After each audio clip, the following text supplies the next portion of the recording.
Her destruction was presented as noble sacrifice, used to rally morale rather than achieve military effect. One admiral later admitted it was not a matter of sound strategy, but of symbolism, meant only to show the world Japan still had the will to resist. For the crew, this meant both the highest honor and certain death. Serving aboard Yamato was considered the ultimate privilege a sailor could receive. Yet in April 1945, all who stepped aboard knew they were entering a steel tomb, carrying the pride of their nation toward a battle with only one possible outcome. This was the irony of Yamato. The largest and most powerful battleship ever constructed, yet obsolete before she even fired her first hostile shot. Designed as a war-winning weapon, she ended as a monument to a vanished era. Her tale is not only one of armor and guns, but of choices made by leaders, of duty carried by sailors, and of the terrible cost of clinging to symbols long after their true value was gone. It was under this weight that she sailed on her final mission, carrying not just 3,000 men, but the burden of national pride into a sea from which none could return.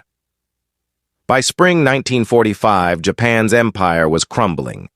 On land, American troops had seized Iwo Jima and were driving on Okinawa.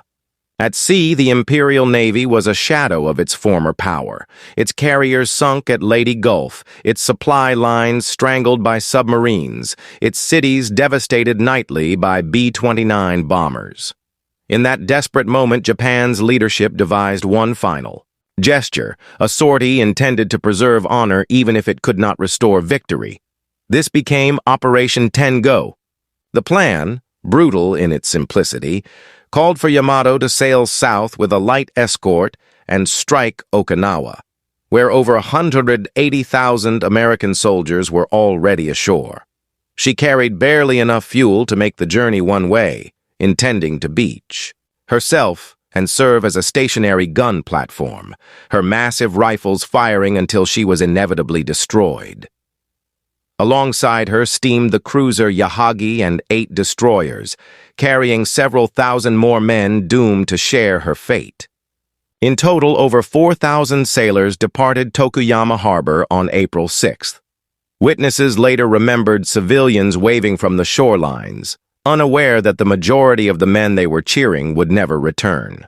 Others spoke of a heavy silence on deck, broken only by the deep growl of engines and the groan of steel. Vice Admiral Seiichi Ito commanded the force. He understood the odds perfectly. Japan had no remaining air cover. Okinawa swarmed with American planes, U.S. submarines tracked every movement, and Task Force 58 under Vice Admiral Mark Mitcher waited offshore with 11 carriers and over 400 aircraft. Ito knew success was impossible, yet he obeyed his orders, carrying out a mission driven by pride rather than strategy. On paper, Yamato remained fearsome with 9 18.1-inch guns, numerous secondary batteries, and more than 150 anti-aircraft weapons. Her armor thick enough to shrug off anything short of heavy bombs or torpedoes, her crew trained to fight fire and flooding.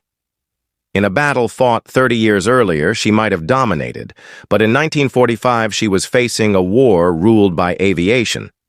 The Americans knew of her departure almost immediately. Submarines picked up signals on April 6th and reconnaissance. Planes sighted the task force the next morning. At 8:23 a.m. on April 7th, a patrol aircraft sent the decisive report, "Enemy battleship heading south." From that instant, Yamato's fate was sealed. Admiral Raymond Spruance, commander of the Fifth Fleet, responded without hesitation, ordering Task Force 58 to unleash every available plane before she could approach Okinawa. Spruance recognized her as more than a ship. She was a symbol of Japan itself, and her destruction would shatter the last illusion of naval strength. Aboard Yamato, tension gripped the crew. Some wrote farewell letters, hoping they might somehow reach their families, while others stood silently at their posts, staring into the horizon. Survivors later compared the atmosphere to waiting for an inescapable storm. At 10 a.m., confirmation arrived that their force had been spotted. Ito gathered his officers and acknowledged that an American strike was inevitable, yet the ships pressed on at 22 knots, guns loaded, anti-aircraft mounts manned, ammunition piled nearby, damage control teams bracing for impact. On the American carriers' flight decks came alive. Pilots climbed into cockpits, ground crews armed Avengers with torpedoes, Helldivers with 1,000-pound bombs, Hellcats with machine gun belts. Engines thundered across 11 decks. By 10:30, the first strike lifted off, 132 planes, more than enough to crush the Japanese formation. One pilot later recalled it felt more like an execution than a battle. Still, the Japanese prepared to resist. Yamato's defense lay not only in her colossal main guns, but in the hundreds of smaller weapons across her decks. 25mm cannons and 127mm mounts able to fill the air with fire. The men operating them knew their effort was futile, but also knew it was all that stood between them and annihilation. Officers told them simply to fight until the last round.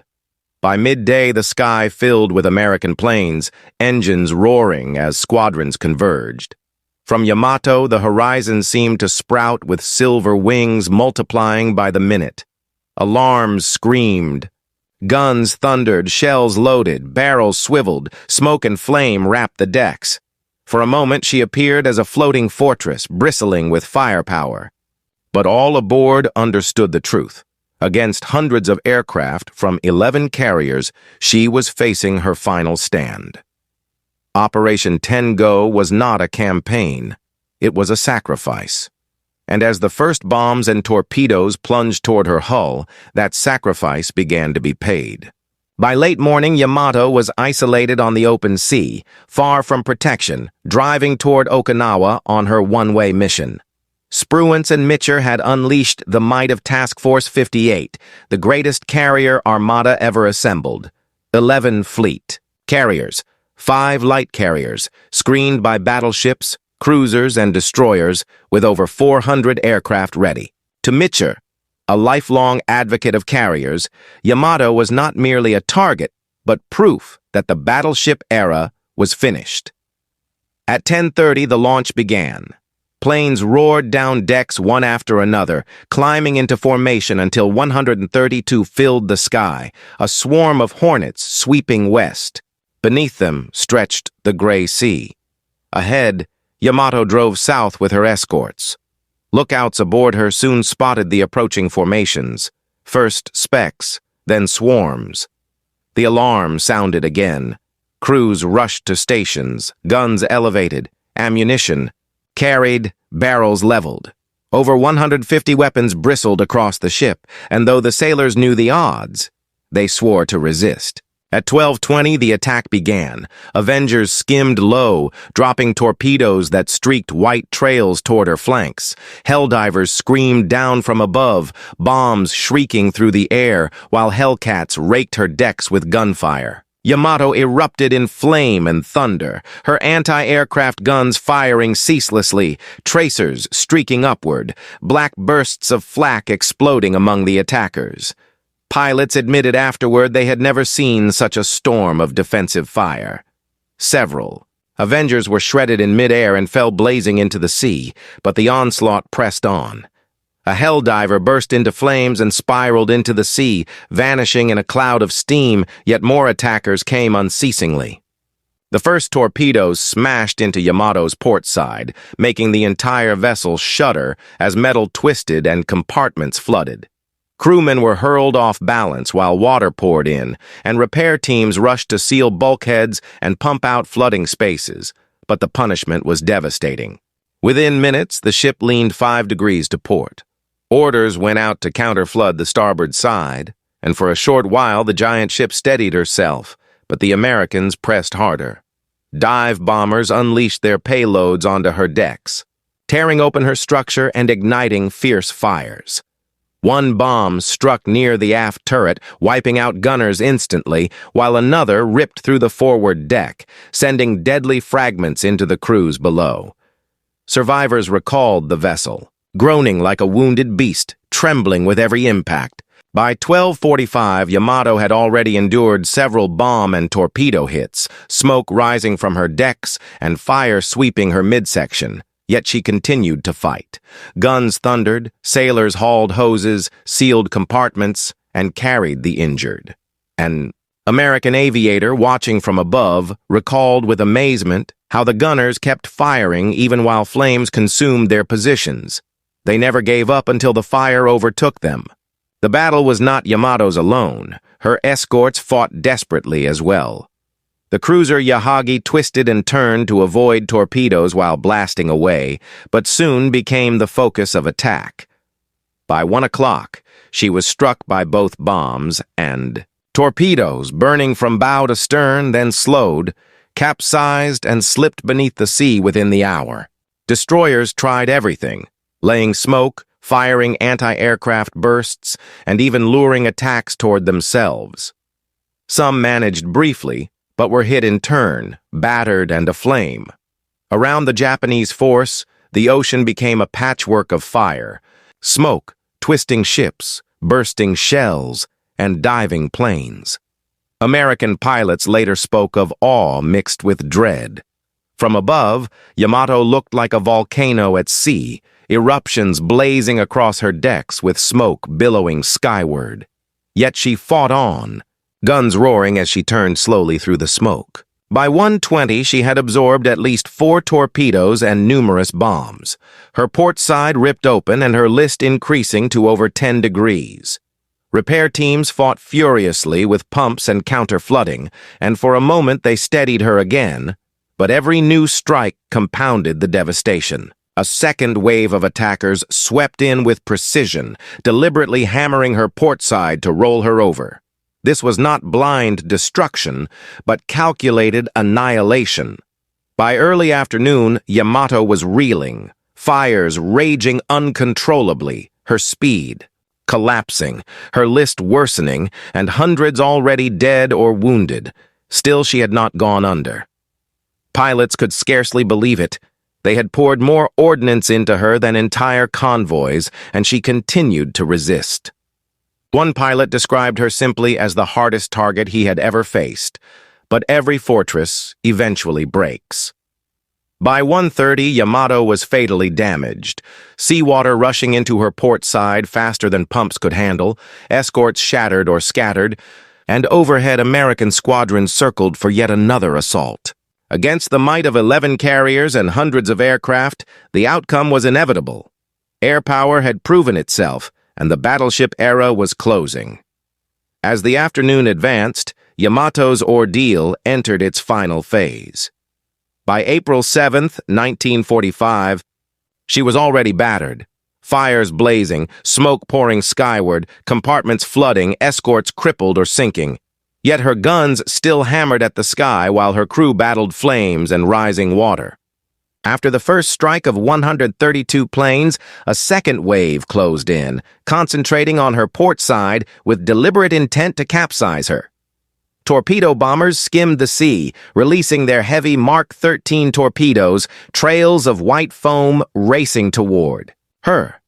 Some missed, but many slammed home, rocking the battleship violently, tearing steel and crushing compartments. Below decks, men were flung through corridors, scalded by bursting pipes, drowning as water roared in.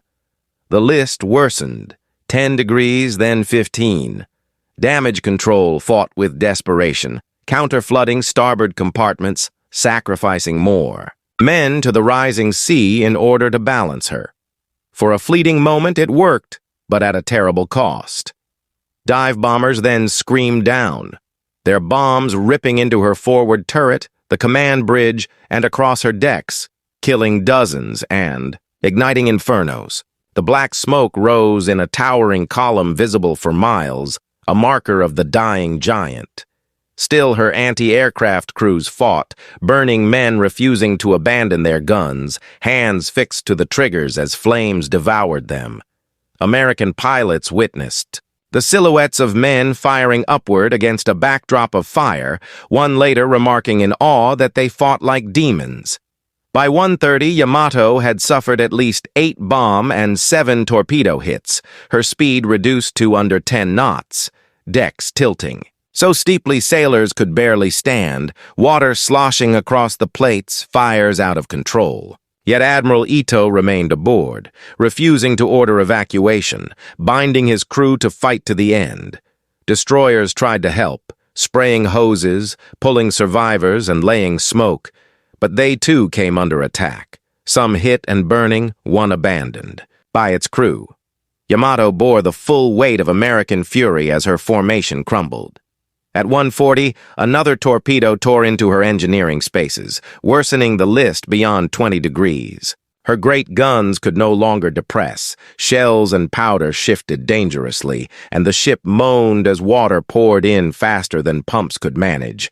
Inside, chaos reigned, men stumbling through tilted passages, compartments sealed with comrades, trapped within, pounding desperately on bulkheads as rising water claimed them. Fires consumed the decks, smoke choking the air, and yet Yamato still advanced, still roared at the sky. From above, American aviators watched in disbelief, never having seen a vessel take such punishment and remain afloat. By 2:00, she was nearly gone. Her list 25 degrees, her speed almost nothing, her escorts destroyed or fleeing, while the sky swarmed with more attackers. Men abandoned hope, some leaping into the ocean, others clinging to their posts. The assault continued relentlessly, tearing her apart piece by piece. By 2:15, she was fatally wounded, forward magazines ablaze, her list so severe the guns were useless. The once mighty warship was no longer a ship of battle. She was nothing more than a burning carcass adrift on the waves, awaiting her doom. In that moment, the American aviators understood victory was theirs. The colossal vessel had been reduced to helplessness, though her final convulsions still lay ahead, and when they came, they would shake the sea and sear themselves into the minds of all who watched. By mid-afternoon on April 7, 1945, Yamato was mortally wounded. Hours of unbroken assault had gutted her, flames sweeping from bow to stern, compartments filling with water, countless men already killed or injured. No fewer than 8 bombs and more than 10 torpedoes had struck her, most tearing into the port side. The once proud flagship of Japan now crawled forward sluggishly, leaning badly, with columns of smoke rising like a beacon. Survivors later described the inside as pandemonium, corridors twisted out of shape, lights flickering or dead, sailors staggering across canted decks that felt like vertical walls while seawater surged through breached bulkheads. Repair crews worked desperately, but the pumps could not keep up, and counterflooding only postponed the inevitable as her list worsened with each passing minute. At 2:10, the tilt exceeded 20 degrees, rendering guns ineffective. Shells rolled loose and equipment slid dangerously across the decks. Officers knew the end was close. Some ordered their men to escape, while others stayed firm at their posts. Admiral Seiichi Ito, commanding the fleet, would not save himself. Those present recalled his composure on the bridge amid the ruin. Having already told his staff he intended to perish with Yamato. Junior officers pleaded with him to flee, but he refused, bound by tradition to die alongside his ship. Overhead, American pilots watched, knowing she was finished, yet still more squadrons plunged to deliver additional strikes. Torpedoes smashed deeper into her wounded side. Bombs punched through her decking. One aviator compared it to striking an already lifeless body to ensure it never rose again. By 2:20, the tilt had reached 30 degrees. Men slipped helplessly over the slanted deck into the ocean. Gunners clung to their weapons pointed skyward, still firing as flames closed in. From above, airmen observed sailors sprinting along angled decks, some leaping into the water, others clinging on, gunners still manning their stations, even as waves swept across. At 2:23, the order to abandon ship came, but for most it was too late. The sea had already claimed Yamato. Lifeboats were smashed or impossible to launch on her lurching hull. Men hurled themselves into the water, some dragged into blazing pools of oil, others clinging to wreckage while choking on smoke and salt. Out of more than 3,000 aboard, only a fraction would live. Then the end arrived. Flames reached her forward magazine at roughly 223, igniting tons of shells and powder. The resulting detonation was apocalyptic. Survivors in the sea and American pilots alike spoke of a fireball soaring into the heavens, U.S. reports estimating the smoke. Column climbing nearly 6 kilometers, visible 100 miles away. Already on her side, Yamato rolled completely over, capsized, then erupted in one final monstrous blast. The sea itself buckled, shock waves overturning boats and stunning men in the water. A mushroom cloud, eerily foreshadowing Hiroshima, towered above the East China Sea as debris, steel, timber, and human remains rained for minutes.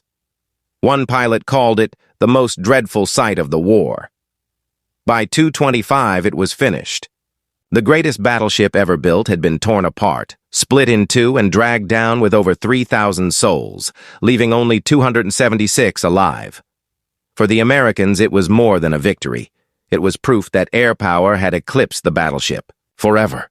No matter how vast or mighty, no warship could survive the concentrated assault of carrier aircraft. Yamato's destruction marked the sunset of the battleship age. For Japan, it was devastation, the loss of a symbol, not just a vessel. She embodied pride, strength, and the belief in decisive battle, all extinguished in a single afternoon. Survivors clung to debris, broken and stunned, some rescued by destroyers, many drifting for hours haunted by memories of screams trapped below deck, comrades consumed at their guns, and the earth-shattering explosion. Decades later, they still wept recalling that day.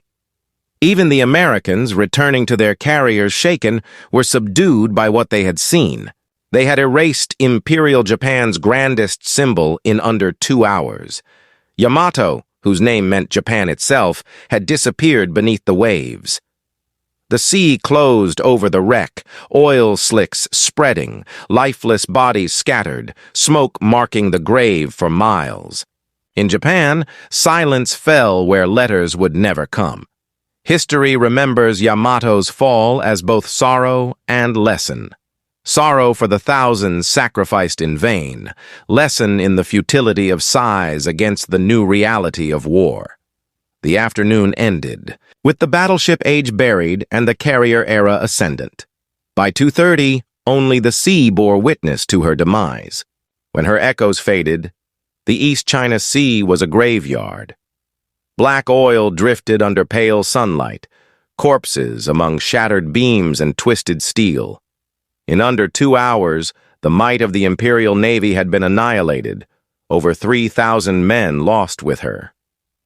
A few battered destroyers returned to rescue those adrift, their own hulls scarred and burning. Crews hauled the half-dead aboard, stripped oil-soaked uniforms, poured water into parched throats. Many were burned, broken, or stunned into silence. Just 276 survived, the rest consumed by the sea. Admiral Ito was not among them, keeping his vow to share Yamato's fate, an act of loyalty and futility alike. Japan's last great gamble had ended in nothing. The American aviators, though flawless in execution, returned quiet. Over 300 aircraft had struck in waves, annihilating the world's largest battleship and her escorts. The remnants of Japan's fleet were gone. Yet pilots wrote of unease. One likened her capsizing to watching a mountain sink. Another confessed in his diary that though victory was theirs, it felt hollow, as though they had simply watched men die without purpose. In Japan, the truth was hidden.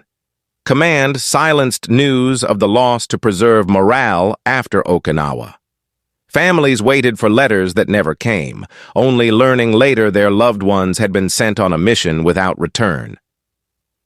Survivors spoke in Tiers of shipmates pounding from inside sealed compartments as waters rose, of flames devouring gun crews who still fired as the deck tilted beneath them, of the final eruption that flung them into the sea. Even decades later, the anguish endured.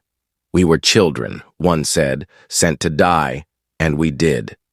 In the end, Yamato's destruction altered nothing. Okinawa raged on. American forces pressed forward against kamikazes and fierce defenders. Ashore, and Japan's sacrifice had achieved no purpose beyond tragedy. The loss of Yamato carried deep symbolic meaning. For the United States, it confirmed their conviction that the era of battleships was over and that aircraft had permanently reshaped naval warfare. For Japan, it was the collapse of a long-held belief. The vessel that bore the nation's name, once thought invincible, had survived less than 2 hours under relentless carrier attacks. Her sinking marked the death of the old fleet. In Washington, the significance was not missed. Task Force 58's reports emphasized the scale of the operation: hundreds of aircraft, carefully coordinated strikes, torpedoes delivered with precision, demonstrating that no fleet could endure without air protection. Admiral Chester Nimitz observed briefly that the battleship had gone down fighting, but its time was finished. For American planners, the message was clear. If Japan would sacrifice its mightiest ship and thousands of men in a futile effort, an invasion of the homeland promised casualties beyond imagination. Inside Japan, silence hung heavy. Newspapers published nothing, and families were left in the dark while whispers of disaster spread. Only after surrender in August did the truth emerge. By then, Yamato's crew was gone, their fate another piece of the nation's vast tragedy. The sea, however, kept reminders alive. Fishermen saw oil slicks and debris for weeks, while American reconnaissance confirmed the site.